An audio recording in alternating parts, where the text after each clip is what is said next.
When people ask me what I do for fun, the word that comes to mind is music. I believe that music can transport someone into a new dimension. However, I'm one of those unlucky music lovers that doesn't know how to sing. And I know that there's going to be much more in the audience. I mean, I'll walk into the shower, and I'm a big Beatles fan, so, I'll twist and shout, and then I'll come out, and then, I'll start doing my groove, and my friends' ears bleed.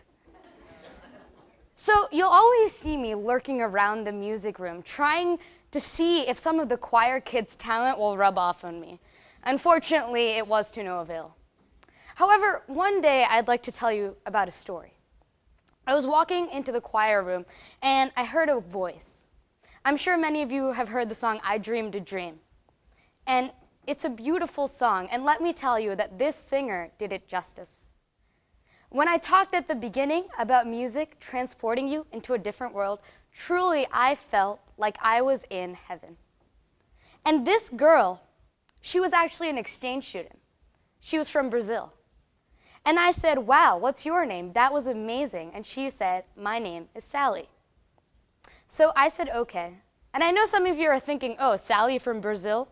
And yes, I did change her name so that she may not get offended by a speech.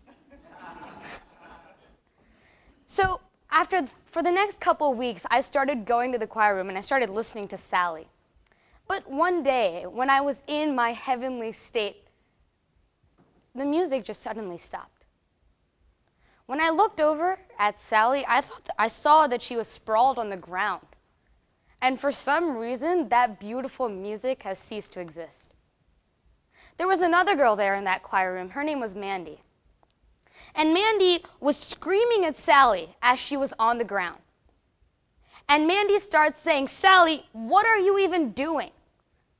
Mandy starts saying, "Sally, why do you sing? Sally, you don't even deserve to live." And this is the reason that I'm here talking to you today. Bullying is a root problem in our schools, and I'm going to use the 4-way test to apply how wrong it is. First, is it the truth? 1 in 4 adolescents get bullied in their lifetime. I have a graduating class of 400. That means that 100 of my peers will walk into school feeling like they don't deserve to live. They'll walk into school feeling scared and feeling alone. Our high schools are supposed to be an institution of learning. They're supposed to be a place where us teens can mature into young adults. But how can we mature into young adults if the people that we are around aren't acting like young adults? Number 2, is it fair to all concerned? Now, I think it's obvious here how this bullying is not fair to Sally. She's hurt, she's sad, she's angry. But I think that one of the things that we need to understand about bullying is that it doesn't just affect the victim. It affects the bully too. Statistics say that bully, that when Mandy goes home, more than likely, it is a chance that she is going to get bullied at home. Things that we don't understand is that the bully is often the victim in another place. So Mandy, she starts to bully Sally. Mandy goes home. Her mom bullies her. Mandy's mom was bullied in her childhood. This is just a circle of viciousness. And the only way to stop that circle of viciousness is to directly attack the teens. And if we stop this cycle at my generation, we will not have to worry about it in the future. Number 3, does it build goodwill? Does it build goodwill and better friendships? Now, going back to that scene where Sally was sprawled on the ground, I looked at that and I just said, what is even going on?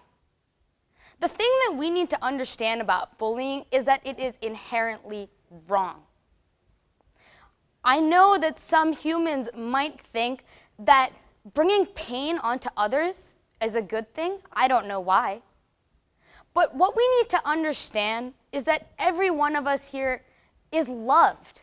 And if we share that love, then we will make a better community. So I decided that I was going to share that love.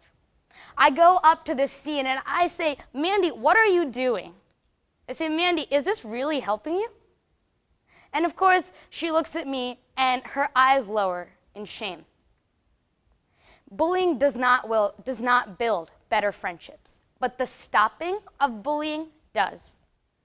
I'm proud to say that me and Sally are good friends now. And I'm proud to say that my singing ability has improved slightly. And last but not least, 4. Is it beneficial to all concerned? Is it beneficial to all concerned? Of course not. It's not beneficial to me because I had to see that incident. For the rest of the day in school, I couldn't concentrate because I was thinking back to that time. And I was thinking about those 100 other people that I know. And I was thinking how they might not have had someone to be there for them. Next, it's not fair to Mandy. Mandy, as I've said before, goes home and she feels tormented at home.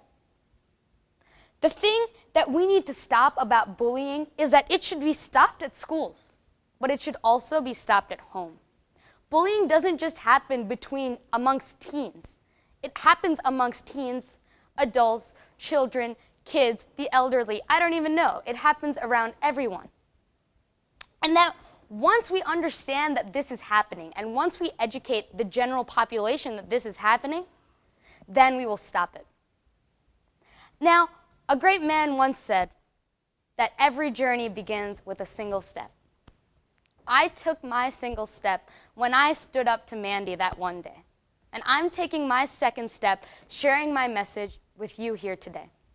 So today, right now, I'm issuing a call to action.